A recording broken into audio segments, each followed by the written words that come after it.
सुबह 8 बजने वाले हैं। आपके साथ मैं हूं विद्यानाथ झा। सबसे पहले देश और दुनिया की तमाम खबरें आपको न्यूज 50 में दिखाएंगे। उसके बाद कुछ खबरें विस्तार से। ये मोदी के इजराइल दौरे का आज दूसरा दिन। दोपहर 1 बजे इजरायली राष्ट्रपति से मुलाकात करेंगे पीएम मोदी। दोपहर 2 बजे इजरायल के पीएम और प्रधानमंत्री मोदी के बीच द्विपक्षीय वार्ता होगी। शाम 4 बजे दोनों साझा प्रेस कॉन्फ्रेंस करेंगे। दोनों देशों के बीच आतंकवाद के खिलाफ रणनीतिक साझेदारी पर अहम समझौते हो सकते हैं। रक्षा, साइबर और कृषि क्षेत्र में भी दोनों आगे बढ़ सकते हैं। पीएम मोदी इजरायली कंपनियों के सीईओ से भी मुलाकात करेंगे। मेक इन इंडिया के तहत निवेश का न्योता भी देंगे। रात 8 बजे पीएम मोदी इजरायल में म्यूजियम देखने जाएंगे। पीएम नेतन्याहू भी उनके साथ इस दौरान मौजूद रहेंगे। पीएम मोदी भारतीय समय के मुताबिक रात 11:30 बजे तेल अवीव के कन्वेंशन सेंटर में भारतीयों को संबोधित करेंगे। आतंकियों को लेकर इजरायल में पीएम मोदी का बड़ा बयान। कहा, दोनों देशों को आतंकवाद से मिलकर लड़ना होगा। पीएम मोदी के इजरायल दौरे की जी न्यूज पर सबसे बड़ी कवरेज सीधे तेल अवीव से देखिए एक्सक्लूसिव रिपोर्टिंग। पीएम मोदी ने कहा, समाज को आतंकवाद से बचाना है। दोनों देशों के लिए विकास की चुनौतियां भी अहम हैं। इजरायल दौरे पर पीएम मोदी को दिया गया सम्मान। इजरायल के एक फूल को मोदी नाम दिया गया। अरुणाचल में वायुसेना का हेलीकॉप्टर लापता। 3 लोग सवार थे। असम के तेजपुर से उड़ान भरी थी। हेलीकॉप्टर बाढ़ पीड़ितों के बचाव अभियान में लगा हुआ था। पापुम पारे जिले में संपर्क टूट गया। हेलीकॉप्टर की तलाश में गांव वालों की भी मदद ली जा रही है। मंगलवार को ही किरण रिजिजू के हेलीकॉप्टर की भी इमरजेंसी लैंडिंग कराई गई थी। पश्चिम बंगाल के उत्तरी 24 परगना में दंगे के बाद हालात काबू में। केंद्र ने बीएसएफ के 400 जवान तैनात किए। बशीरहाट के बादुड़िया में फेसबुक पर आपत्तिजनक पोस्ट के बाद तनाव बढ़ गया था। 2 समुदाय के लोगों ने कई घरों और दुकानों में आग लगाई। दंगे पर बीजेपी का बड़ा आरोप। कहा, हिंदुओं को निशाना बनाया गया। केंद्र से दखल देने की मांग की गई। बादुड़िया हिंसा को लेकर राज्यपाल और ममता बनर्जी में तकरार। ममता ने केसरीनाथ त्रिपाठी पर धमकी देने का आरोप लगाया। राज्यपाल ने आरोपों को बेबुनियाद बताया। कहा, उन्होंने ऐसी कोई बात नहीं की जिससे ममता बनर्जी का अपमान हो। राज्यपाल केसरीनाथ त्रिपाठी ने कहा, राज्य के हालात पर वो चुप नहीं रह सकते। यूपी में 41 आईपीएस अधिकारियों के तबादले कर दिए गए हैं। आनंद कुमार नए एडीजी लॉ एंड ऑर्डर होंगे। आनंद कुमार मेरठ जोन के एडीजी थे। 12 जिलों के एसपी भी हटाए गए। आर के भारद्वाज वाराणसी के नए एसएसपी। मंजिल सैनी मेरठ की एसएसपी बनाई गई। उत्तर प्रदेश के मुख्यमंत्री योगी आदित्यनाथ आज हापुड़ के दौरे पर गढ़मुक्तेश्वर में कई कार्यक्रमों में शामिल होंगे। जीएसटी पर कारोबारियों को बड़ी राहत। 30 सितंबर तक पुराना स्टॉक बेच सकेंगी कंपनियां, लेकिन एमआरपी से ज्यादा पर बेचने के लिए अखबारों में देना होगा विज्ञापन। जीएसटी के विरोध में राजस्थान के कपड़ा कारोबारी आज से फिर हड़ताल पर। गुजरात के कपड़ा व्यापारी पर लाठीचार्ज का भी विरोध।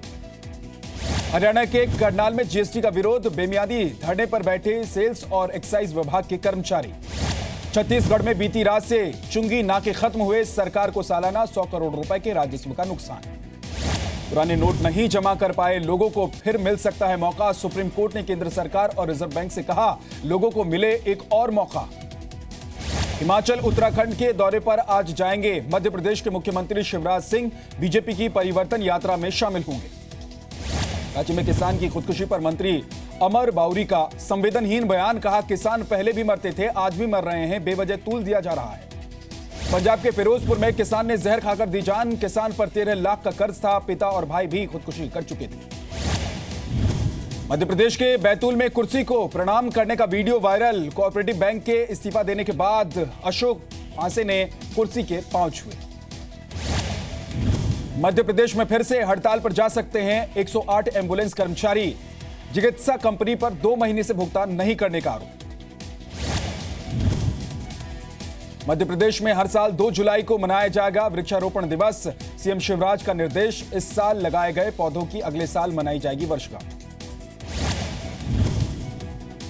मध्य प्रदेश के छिंदवाड़ा जिला अस्पताल में ब्लड नहीं मिलने से 4 साल के मासूम की मौत हो गई। परिवार का अस्पताल प्रबंधन पर लापरवाही का आरोप।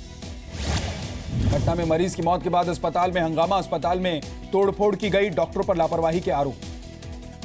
बिहार के मधेपुरा में बिजली विभाग की बड़ी लापरवाही। हाईटेंशन वायर गिरने से 6 लोगों की मौत हो गई। 4-4 लाख रुपए मुआवजे का ऐलान किया गया है। राजस्थान में धौलपुर के टोल प्लाजा पर हंगामा। टोल मांगने पर युवकों ने एक गुट ने मिलकर कर्मचारियों की पिटाई कर दी। लुधियाना की तरफ जा रही एक कार नहर में गिर गई। कार में सवार सभी 5 लोगों को गांव वालों ने बचा लिया। आम आदमी पार्टी के नेताओं के विदेश दौरे में भ्रष्टाचार का मामला। आज कपिल मिश्रा, केजरीवाल और सत्येंद्र जैन के खिलाफ लोकायुक्त को सबूत पेश करेंगे। दिल्ली में बीती रात पुलिस और बदमाशों के बीच मुठभेड़ में 50,000 का इनामी बदमाश गिरफ्तार, जबकि एक भागने में कामयाब रहा। रात 1:30 बजे चांद उर्फ मटरू अपने साथी के साथ न्यू फ्रेंड्स कॉलोनी आया हुआ था। उस पर हत्या और डकैती समेत 14 मामले दर्ज हैं। दिल्ली के कारोबारी से 10 लाख की रंगदारी मांगने के आरोप में एक गिरफ्तार, पिस्टल दिखाकर डराने का भी आरोप। मुंबई के पास बदलापुर में 70 साल की मां की पीट कर हत्या, खाना बनाने के विवाद के बाद वारदात को अंजाम दिया गया। गाजियाबाद के क्रॉसिंग रिपब्लिक में मारपीट की तस्वीरें सीसीटीवी में रिकॉर्ड हुई हैं। 4 दबंगों ने गार्ड्स की पिटाई की, तमंचा भी ताना। भोपाल में सीबीआई ने आयकर विभाग के अधिकारी को 1 लाख की रिश्वत लेते गिरफ्तार किया है। व्यापारी से टैक्स सेटलमेंट के लिए रिश्वत मांगी गई थी। हैदराबाद में मुथूट फाइनेंस में लूट की कोशिश नाकाम, अलार्म बजते ही लुटेरों का गैंग भाग खड़ा हुआ। सिरसा में स्टेट बैंक ऑफ इंडिया के एटीएम से निकला 2000 का नकली नोट। भारतीय मनोरंजन bank of child bank of India इस पर लिखा हुआ था। पंचकुला में फाइनेंसर ने घर में हुई फायरिंग का सीसीटीवी वीडियो सामने आया है। अज्ञात हमलावरों ने इस वारदात को अंजाम दिया था। बिहार के मोतिहारी में पुलिस को बड़ी कामयाबी मिली है। 8 किलो 400 ग्राम चरस बरामद किया गया है। 1 करोड़ 68 लाख रुपए इसकी कीमत बताई जा रही है। अंबाला में कपड़े की दुकान से एक व्यक्ति ने 1 लाख रुपए चुरा लिए। दुकानदार को बातों में लगाकर गले से उड़ाए रुपए।